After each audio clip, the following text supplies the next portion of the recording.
নমস্কার বন্ধুরা, আবারও চলে এলাম একটা ছোট্ট ভিডিও নিয়ে। থাম্বনেল আর টাইটেল দেখে কিন্তু আপনাদের সকলেরই জানা হয়ে গিয়েছে আজকের বিষয় হিউমিক অ্যাসিড।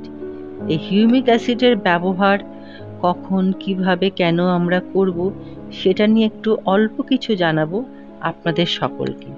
হিউমিক অ্যাসিড হলো আসলে কিন্তু এটা সার নয়, এটা হলো একটা খনিজ পদার্থ। আমরা এটাকে অ্যাসিড বললেও এটা কিন্তু একদমই অ্যাসিড নয়। এই হিউমিক অ্যাসিড যদি আমরা গাছে প্রয়োগ করি, 15 দিনের মধ্যে এর রেজাল্ট আমরা নিজের চোখেই আমরা দেখতে পাবো। এটাকে বলা হয়, হিউমিক অ্যাসিডকে সাধারণত আমরা বলে থাকি যে এই গাছের ভিটামিন বা বুস্টার। হিউমিক অ্যাসিড আমাদের গাছের খাবারের চাহিদা দ্বিগুণভাবে বাড়িয়ে দেয়। বিশেষ করে টবের গাছে যদি মাসে একবার দেওয়া যেতে পারে, তাহলে তার রেজাল্ট খুব তাড়াতাড়ি দেখা যায়। হিউমিক অ্যাসিড কিন্তু বছরে 4 থেকে 5 বার দেওয়া যেতেই পারে। আমি তো তাই করে থাকি, বছরে 4 থেকে 5 বার দিই। টবের মাটিতে যদি আমরা যেই খাবার দিয়ে থাকি, এবার তার 15 দিন পরে যদি আমরা হিউমিক অ্যাসিড দিই, এবার গাছ সেই খাদ্যটা খুব তাড়াতাড়ি এই হিউমিক অ্যাসিডের সাহায্যে গ্রহণ করতে পারে। হিউমিক অ্যাসিডের কাজ হলো গাছকে এইসব খাদ্য সংগ্রহ করার সাহায্য করা। আরেকটা যেটা কাজ হলো হিউমিক অ্যাসিড মাটিতে দিলে মাটি ভীষণভাবে হালকা থাকে। এই হালকা থাকার জন্য কি হয়, সূর্যের আলো সরাসরি এই মাটির মধ্যে প্রবেশ করতে পারে।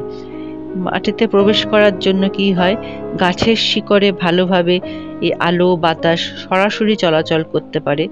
তার জন্য গাছে ডাল, পাতা, তার থেকে ফুল খুব শীঘ্রই চলে আসে। গাছের গ্রোথও খুব ভালোভাবে চলে আসে। হিউমিক অ্যাসিড হলো আমাদের অনেক সমস্যার সমাধান। হিউমিক অ্যাসিডকে বলা হয় গাছের জীবনদায়ী খনিজ। যে কোনো গাছ যদি রিপোর্ট করা হয়, তারপর যদি হিউমিক অ্যাসিড দেওয়া হয়, সেটা ভীষণভাবে উপকার হয়। আর যে কোনো খাবার দেওয়ার পর ঠিক 2 সপ্তাহ পর যদি হিউমিক অ্যাসিডের দ্রবণ দেওয়া যেতে পারে, তাহলে তো আরও ভীষণ ভালোভাবে কাজ হবে।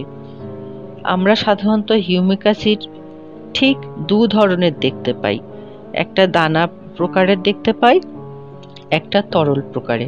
আমি যেটা আপনাদের দেখালাম সেটা হলো দানা প্রকারে। আমি আপনাদেরকে যেটা দেখাচ্ছি, এটা আমার অ্যাডেনিয়াম গাছকে আমি হিউমিক অ্যাসিড দিচ্ছি। তার কারণ আমি ঠিক 2 সপ্তাহ আগে আমি অ্যাডেনিয়াম গাছে আমি খাবার দিয়েছিলাম।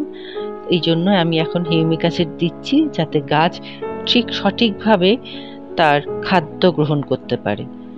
এবার হিউমিক অ্যাসিড কিন্তু গাছকে অনেক শক্তিশালী করে, রোগ প্রতিরোধ ক্ষমতা ভীষণভাবে বাড়িয়ে দেয়। আর হিউমিক অ্যাসিড গাছে অনেক আয়রন তৈরি করে। হিউমিক অ্যাসিড কিন্তু স্প্রেও করা যেতে পারে। হিউমিক অ্যাসিড মাটিতে গুড ব্যাকটেরিয়া বৃদ্ধি করতে সাহায্য করে। সুতরাং আমরা সকলেই যদি মাসে একবার করে হিউমিক অ্যাসিড দিই, তাহলে আমাদের গাছের জন্য ভীষণ ভালো। গাছ অনেক সুস্থ, সবল, সতেজ এবং সবুজ থাকবে। এই হলো মোটামুটি হিউমিক অ্যাসিড নিয়ে আমাদের আলোচনা। যদি আপনাদের সকলের এই ভিডিওটি একটুখানি ভালো লাগে, তাহলে আমাকে একটু কমেন্ট করে আমাকে উৎসাহ দেবেন। আমি তাহলে দ্বিতীয় একটি ভিডিও করার জন্য নিজেকে তৈরি করব। আজ তাহলে আমি আসি। আপনারা সকলে ভালো থাকবেন, সুস্থ থাকবেন, সবুজে থাকবেন, মনের আনন্দে গাছ করবেন। মনে করে অবশ্যই একটু লাইক, কমেন্ট, শেয়ার করবেন। আমি তাহলে চললাম। Tata, bye bye.